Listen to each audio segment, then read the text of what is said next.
एक बुजुर्ग चरवाहा रोज की तरह अपनी भैंसों को चराकर पहाड़ी रास्ते से शाम को लौट रहा था। उसी झुंड में एक गर्भवती भैंस थी, जिसकी चाल बाकी सबसे धीमी थी।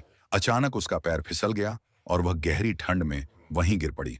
बुजुर्ग आगे निकल चुका था, उसे कुछ दिखाई नहीं दिया। भैंस दर्द से कराह रही थी, उठने की ताकत नहीं बची थी।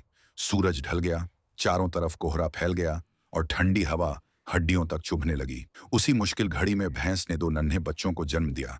माँ तो बन गई, लेकिन सहारा कोई नहीं था।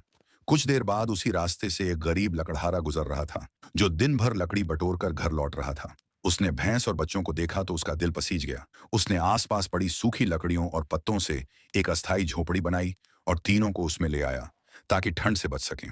लकड़हारा पास के झरने से पानी भर लाया, लेकिन अनजाने में पानी के बर्तन में एक जहरीली जल छिपकली गिर गई। भैंस ने वही पानी पी लिया। अगली सुबह अजीब घटना हुई। जहर का असर भैंस के शरीर पर दिखने लगा। उसकी त्वचा बदलने लगी, आंखें अलग सी चमकने लगीं। जैसे जैसे समय बीतता गया, उसका शरीर किसी और ही रूप में ढलने लगा। जब वह किसी तरह अपने पुराने मालिक के घर पहुंची और इशारों में सब बताने की कोशिश की, तो बुजुर्ग डर गया।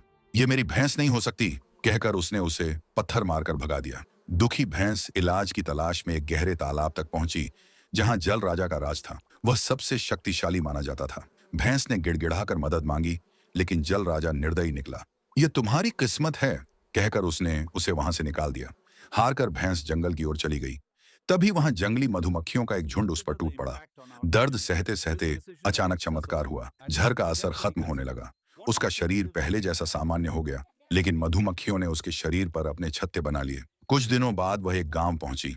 लोग पहले डर गए, फिर हैरान हुए। पंचायत बैठी और फैसला हुआ, यह जानवर अभिशाप नहीं, वरदान है।